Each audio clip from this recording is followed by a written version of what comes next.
Hello everyone, नमस्कार सभी को। आप सभी का स्वागत है दोस्तों। और आज के सेशन में हम लोग देखेंगे एक छोटी सी वीडियो में काफ़ी इंपॉर्टेंट, पिछले सेशन में भी देखे थे, भारत के गवर्नर जनरल और जो वाइसराय हैं और उनके जो शासनकाल में जो उसके जो टाइम पीरियड में जो महत्वपूर्ण घटनाएं हुए हैं वे सभी देखते हैं। और कहीं ना कहीं ये पीसीएस में, बीपीएससी में, स्टेट पीसीएस में, एसएससी में और कम्पिटिटिव एग्जाम में पूछे गए हैं, पूछे जाने की संभावना भी होते हैं।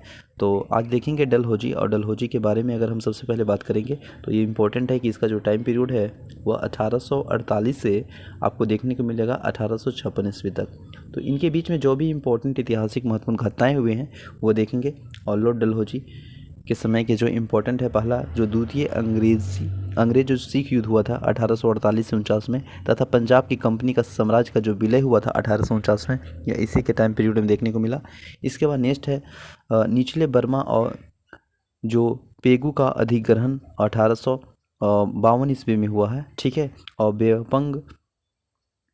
बेपंग सिद्धांत का जो शुभारंभ है, जिसके अंतर्गत सतारा जो कि 1848 ईस्वी में, जैतपुर और संभलपुर 1849 ईस्वी में, उदयपुर 1852 ईस्वी में, और झांसी जो कि 1853 ईस्वी में, नागपुर 1854 में, और अवध 1856 में कंपनी का साम्राज्य का जो विलय हुआ था।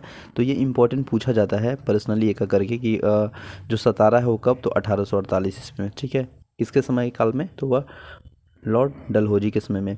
फिर जो जैतपुर है और संभलपुर 1849 में, उदयपुर 52 में, झांसी 53 में, 54 में नागपुर, और अवध जो हुआ है 1856 में, ये सब साम्राज्य का विलय हुआ है। इसके बाद नेक्स्ट इंपॉर्टेंट है जो आपको देखने को मिलेगा, बूट का शिक्षा का संबंधी जो डिस्पैच हुआ था 1854 में, तथा स्थानीय भाषा में स्कूलों तथा सरकारी कॉलेजों की स्थापना जो हुआ था वह आपको देखने को मिलेगा किसके शासनकाल में, वह लॉर्ड डलहौजी के ही शासनकाल में, ठीक है।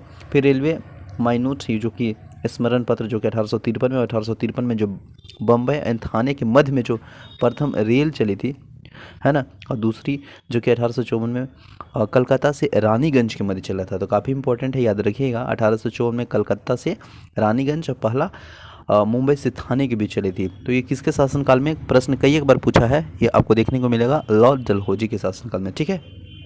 इसके बाद टेलीग्राम है ना, टेलीग्राफ एंड डाक सुधार जो कि डाक सुधार 14,000 मील लंबी टेलीग्राम लाइन द्वारा कलकत्ता, मुंबई, मद्रास और पेशावर के आपस में जोड़ा गया, ठीक है। तथा 2 पैसे को शुल्क पर राष्ट्रीय डाक सेवा प्रारंभ की गई थी। ये आपको देखने को मिलेगा लॉर्ड डलहौजी के ही शासनकाल में। फिर है गंगा नहर की खोल दिया गया, कब, 1854 में, किसके शासनकाल में, लॉर्ड डलहौजी के शासनकाल में। इसके बाद प्रत्येक प्रांत में लोक निर्माण विभाग की स्थापना भी किया गया था, यह आपको लॉर्ड डलहौजी के ही शासनकाल में। इसके बाद नेक्स्ट है वीडियो, फिर विधवा पुनर्विवाह अधिनियम 1856 में आया था, और पेशवा के पेंशन की संपत्ति जो आया था 1853 में, यह आपको देखने को मिलेगा लॉर्ड डलहौजी के ही शासनकाल के जो महत्वपूर्ण घटना था वे सभी। तो थैंक यू सो मच, मिलते हैं नेक्स्ट वीडियो में। जय हिंद।